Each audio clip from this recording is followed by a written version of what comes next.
Hello students, welcome to Target Gurukul. उम्मीद करती हूँ आप सभी लोग अपनी तैयारी में अच्छे से लगे हुए होंगे और हम आपके साथ जुड़ चुके हैं एक बार फिर से आपकी CUCET के एग्ज़ाम के लिए प्रॉपर तैयारी कराने के लिए, आपको अपने मुकाम तक पहुँचाने के लिए। तो चलिए ज़्यादा समय ना बर्बाद करते हुए शुरू करते हैं आज का लेक्चर। आज हम इस वीडियो में डिस्कस करने वाले हैं रिलेशन एंड फंक्शन टॉपिक के ऊपर। आप सभी जानते हैं कि मैं इससे पहले आपको सेट चैप्टर पूरा कंप्लीट करा चुकी हूँ।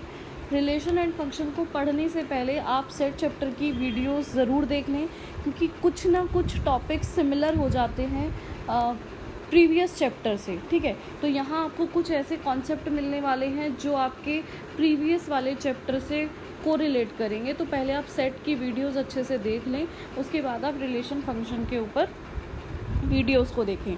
तो आप अपने कॉपी पेन लेकर बैठ जाइए स्टूडेंट्स और प्रॉपर नोट्स बना लीजिए। मैं यहाँ पे आपको स्टेप बाय स्टेप एक एक कॉन्सेप्ट अच्छे से क्लियर करवाने वाली हूँ। और अगर आपको किसी भी टॉपिक में कोई भी डाउट है तो आप कमेंट सेक्शन में कमेंट करके अपनी क्वेरी पूछ सकते हैं। नेक्स्ट वीडियो के माध्यम से, अदरवाइज़ कमेंट के माध्यम से आपके हर एक क्वेश्चन का आंसर दिया जाएगा। तो चलिए शुरू करते हैं। देखिए, सबसे पहले रिलेशन एंड फंक्शन में आज हम इस वीडियो में डिस्कस करने वाले हैं ऑर्डर्ड पेयर के बारे में एंड कार्टेशियन प्रोडक्ट के बारे में। सबसे पहले बात कर लेते हैं कि ऑर्डर्ड पेयर क्या होता है। देखिए, अगर हमारे पास कोई भी एलिमेंट एक पर्टिकुलर ऑर्डर के अंदर लिखा हुआ है, ठीक है, और वो एक ब्रैकेट के अंदर कवर है, अगर हमारे पास कोई भी एलिमेंट एक प्रॉपर ऑर्डर के अंदर लिखा हुआ है और ब्रैकेट के अंदर बंद है, सपोज़ यहाँ पर मैं ABC अपने कुछ एलिमेंट्स लिख देती हूँ एक प्रॉपर ऑर्डर के अंदर, ठीक है, वो ऑर्डर कैसा होगा उसके बारे में बाद में बात करेंगे, ठीक है, और उसको मैं एक प्रॉपर ब्रैकेट के अंदर बंद कर देती हूँ, तो उसको बोलेंगे हम ऑर्डर्ड पेयर। अब ये ऑर्डर कैसा हो सकता है? ये ऑर्डर किसी भी एलिमेंट का हो सकता है। सपोज़ मैं यहाँ पर बात करने लगूँ आपसे होल नंबर्स का, तो होल नंबर क्या हो जाएंगे आपके 0, 1, 2। तो ये एक प्रॉपर ऑर्डर के अंदर लिखा हुआ है और ये ब्रैकेट के अंदर बंद है, ठीक है, एक ये प्रॉपर ऑर्डर है, तो हम इसको क्या बोलेंगे? अगर मैं डेफिनेशन के अकॉर्डिंग बात करूँ, a pair of elements group together in a particular order is called a ordered pair. ठीक है, तो यहाँ पर अब आपको समझ में आ गया होगा। और इसको लिखने का तरीका ये होता है कि जो भी हम एलिमेंट्स ब्रैकेट के अंदर लिख रहे होते हैं उसके बीच में हमें कॉमा लगाना होता है। सपोज 0, 1, 2, जो भी एलिमेंट्स ब्रैकेट के अंदर आएंगे उनके बीच में कॉमा भी लगेगा। ठीक है, ये एक प्रॉपर ऑर्डर होता है। अब यहाँ पर बात कर लेते हैं, आपको लिखने का तरीका तो समझ में आ गया है। अब मैंने यहाँ पर लिखा है ब्रैकेट के अंदर A, B और ये एक ब्रैकेट के अंदर बंद है, इसको क्या बोलेंगे कि एक ऑर्डर्ड पेयर है। ठीक है, यहाँ पर A क्या है? First element. A क्या है? First element. और B क्या है यहाँ पर? Second element. ठीक है, या इसको एलिमेंट के अलावा आप दूसरा नाम कंपोनेंट भी बोल सकते हैं। एलिमेंट बोल सकते हैं या फिर क्या बोल सकते हैं? कंपोनेंट, यानी फर्स्ट कंपोनेंट और सेकंड कंपोनेंट। ओके, तो ये एक लिखने का तरीका होता है ऑर्डर्ड पेयर को, that is called ordered pair. ठीक है, अब बात कर लेते हैं इसकी कुछ प्रॉपर्टीज़ की। तो ऑर्डर्ड पेयर की जो प्रॉपर्टी होती है, हमेशा A, B does not equals to होगा B, A के। ज़रूरी नहीं है कि A किसके बराबर हो? B के, और B किसके बराबर हो? A के।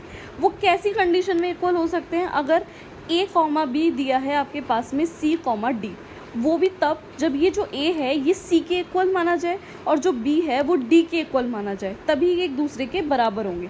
सपोज़ यहाँ पर मेरे पास दिया है 1, 2 और यहाँ पर मेरे पास दिया है 3, 4, तो ये एक दूसरे के इक्वल नहीं हो सकते। ठीक है, अगर मैं यहाँ पर बात करूँ AB इक्वल्स टू CD की, तो यहाँ पर कोई भी नंबर ले लीजिए, 1, 2 ले लीजिए, और यहाँ पर कोई भी नंबर ले लीजिए 2, और सपोज़ यहाँ पर यहाँ पर भी आपने 1 और 2 ले लिया।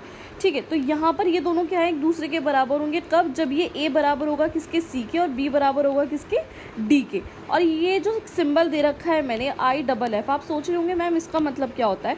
इसका मतलब होता है if and only if.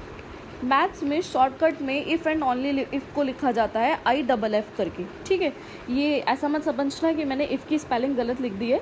If and only if को शॉर्टकट में लिखा जाता है IFF। ओके, तो आप समझ गए होंगे कि ऑर्डर्ड पेयर क्या होता है और ऑर्डर्ड पेयर के टर्म्स क्या क्या हैं।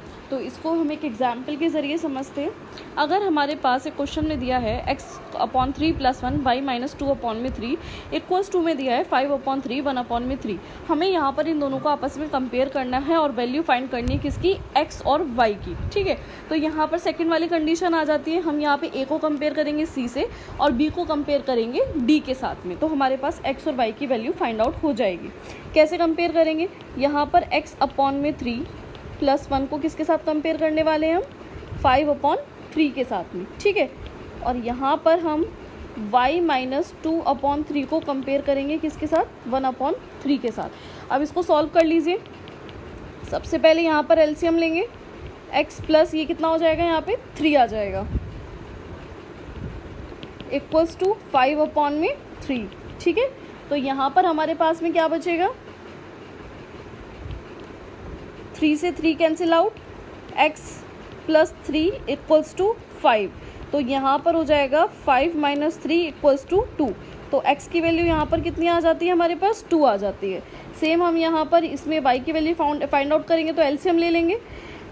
एलसीएम आई होप आप सभी को लेना आता होगा, मैं फिर भी बता देती हूँ। यहाँ पर y के नीचे हम 1 मान लेंगे, एलसीएम लेंगे 1 3 का, कितना आएगा, 3 आएगा, तो 1 3 = 3, ये हो जाएगा 3y माइनस ये हो जाएगा 2 इक्वल्स टू 1/3। देखिए एलसीएम जो है ना, ये 3rd 4th क्लास का कॉन्सेप्ट है। ठीक है, आई होप आप सभी को एलसीएम अच्छे से आता होगा, नहीं आता तो आप कमेंट कर दीजिए, मैं आपको नेक्स्ट वीडियो में एलसीएम निकालना भी सिखा दूंगी।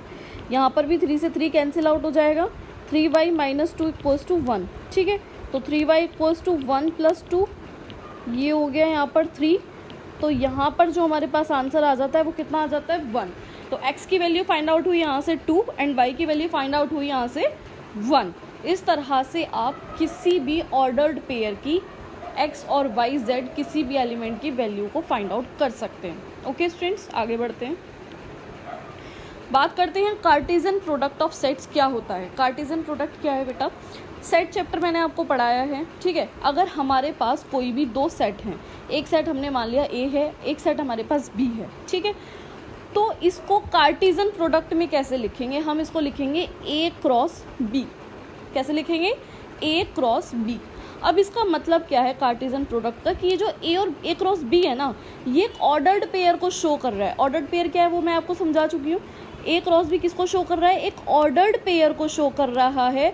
और वो ऑर्डर्ड पेयर कैसा होगा कि ये जो स्मॉल A है ये बिलोंग करेगा कैपिटल A को, यानी कि स्मॉल A जो है वो एक एलिमेंट है किसका, सेट A का। ठीक है, और स्मॉल B जो है वो एक एलिमेंट है किसका, कैपिटल B सेट का। ठीक है, या ये बोल सकते हैं कि स्मॉल एक एलिमेंट है सेट A का और स्मॉल b एक एलिमेंट है सेट B का। क्लियर। अब इसको सिंबॉलिकली कैसे डिफाइन करेंगे, A cross B equals to, पता है ना सेट में हम किस तरीके से लिखते हैं, सेट में मैंने आपको लिखना सिखाया था। इसको सेट की फॉर्म में कन्वर्ट करते हैं, तो सेट की फॉर्म में कैसे लिखेंगे, A cross B equals to में हो जाएगा AB ब्रैकेट के अंदर, जहाँ पर A बिलोंग कर रहा है सेट A को और B बिलोंग कर रहा है सेट B को। क्लियर। ऐसे ही हम ABC, मतलब अगर हमारे पास में 3 सेट है तो हम उनको भी इसी तरीके से लिख सकते हैं, है ना।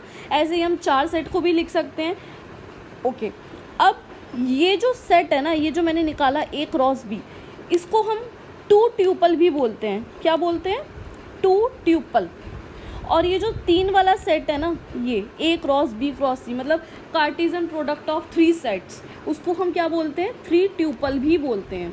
Okay, Cartesian product of 2 sets को क्या बोलते हैं, 2 ट्यूपल भी बोलते हैं, और कार्टेशियन प्रोडक्ट ऑफ 3 सेट्स को क्या बोलते हैं, 3 ट्यूपल भी बोलते हैं। तो अगर कहीं पर आपको कार्टेशियन प्रोडक्ट लिखा हुआ नहीं मिल रहा है, ट्यूपल वर्ड अगर कहीं पर भी मेंशन है, तो आप समझ जाइए कि वहाँ पर उसके पहले मेंशन होगा कि वो 1 2 3 कौन से ट्यूपल की बात कर रहा है। तो इसका मतलब ये कि वो 2 ट्यूपल या फिर वो 3 ट्यूपल की बात कर रहा है, यानी A क्रॉस B या A cross B cross C की बात कर रहे हैं। क्लियर। 2 ट्यूपल का मतलब है A क्रॉस B और 3 ट्यूपल का मतलब है A cross B cross C। I hope आपको ये कॉन्सेप्ट समझ में आ गया होगा। इसको एक एग्जाम्पल के जरिए समझते हैं।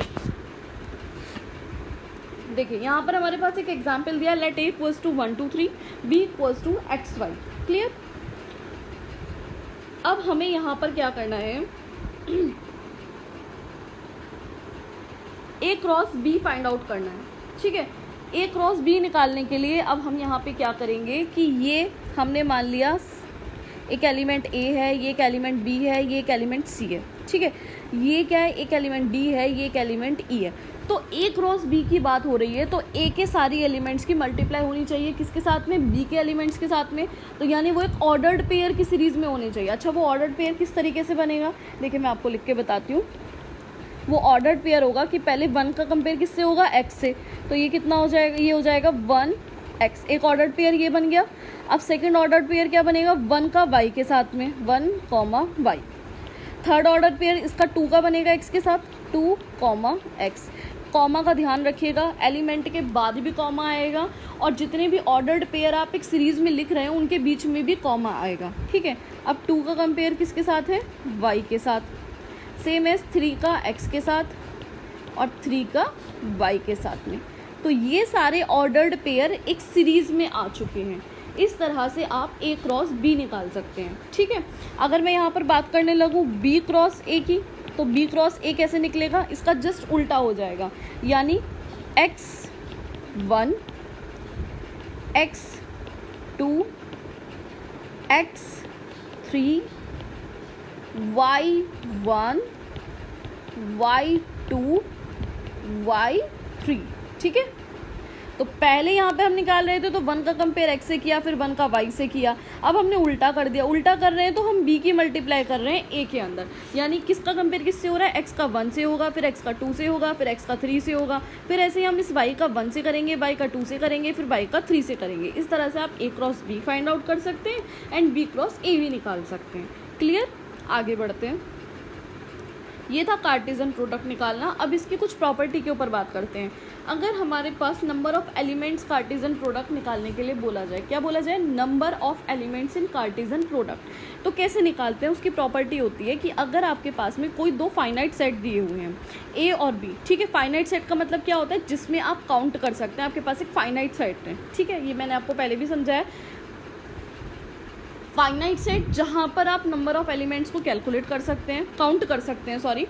और इनफाइनाइट सेट जहाँ पर आप नंबर ऑफ एलिमेंट्स को काउंट नहीं कर सकते हैं। तो ए और बी आपके पास में ऐसे सेट हैं जो कि फाइनाइट सेट हैं। देन ए क्रॉस बी निकालना है जहाँ पर नंबर ऑफ एलिमेंट्स निकालना है ए क्रॉस बी का। तो नंबर ऑफ एलिमेंट्स कैसे निकालेंगे, यहाँ पे एन का मतलब है नंबर ऑफ एलिमेंट्स, ठीक है। तो एन ए क्रॉस बी का मतलब होता है n A separately cross n B. Clear, ऐसे आप 3 का निकाल सकते हैं। N A cross B cross C अगर आपको पूरे का एक साथ दे रखा है तो आप इसको अलग अलग तोड़ सकते हैं, n A cross n B cross n C. Clear, example के जरिए समझते हैं। अगर हमारे पास में दिया है फाइनाइट सेट इक्वल्स टू 1 2 3 और बी दिया है हमारे पास में एक्स एक प्राइम नंबर है जो कि लेस देन है 5 से। देखिए क्या क्या दिया है हमें दिया है कि एक सेट है हमारे पास फाइनाइट 1 2 3। तो अगर मैं इसके टोटल नंबर ऑफ एलिमेंट्स की बात करूं, किस चीज़ की बात करूं, टोटल नंबर ऑफ एलिमेंट्स, तो यहाँ पर टोटल नंबर ऑफ एलिमेंट्स कितने हैं हमारे पास, 3। अगर मैं बी की बात करूं, बी के लिए कंडीशन क्या कह रहा है कि x जो है एक प्राइम नंबर है less than 5। Less than 5 prime number क्या होता है बेटा, 2 और 3। प्राइम नंबर ऐसे नंबर होते हैं जो केवल अपने टेबल में आते हैं, किसी और टेबल में नहीं आते। तो लेस देन 5 प्राइम नंबर क्या हुए, 2 और 3 हुए। तो अगर मैं बी की बात करूं तो यहाँ पर टोटल नंबर ऑफ एलिमेंट्स कितने हुए हमारे पास में, 2 हुए, ठीक है। तो यहाँ पर अब हमें एन ए क्रॉस बी निकालने के लिए बोला गया है। पीछे फॉर्मूला मैंने आपको बताया था कि अगर एन ए क्रॉस बी निकालने के लिए बोला जाए तो आप इसको सेपरेट कर सकते हैं एन ए को एन बी के साथ में, ठीक है। तो यहाँ पर एन ए कितना आया है आपके पास में 3 मल्टीप्लाई एन बी कितना आया है आपके पास 2, तो ये आ गया 3 2 जा 6। इस तरह से आप total number of elements in the Cartesian product find out कर सकते हैं। तो आज इस वीडियो में हमने ऑर्डर्ड पेयर के बारे में समझा और कार्टेशियन प्रोडक्ट की जितनी भी प्रॉपर्टी होती है, कार्टेशियन प्रोडक्ट क्या है उसके बारे में सीखा। कोई भी डाउट है कमेंट सेक्शन में कमेंट करें, ठीक है। और हमसे जुड़े रहें, चैनल को ज़्यादा से ज़्यादा सब्सक्राइब करें ताकि हम आपको आपके मुकाम तक पहुंचा सकें। कोई भी डाउट हो तो आप कमेंट करना ना भूलें फ्रेंड्स, अपने डाउट को अपने मन में ना रखें, हमसे कनेक्ट रहें ताकि आप अपने मुकाम तक पहुँच सकें। तो चलिए आज के लिए फ़िलहाल इतना ही, मिलती हूँ मैं आपसे नेक्स्ट वीडियो में।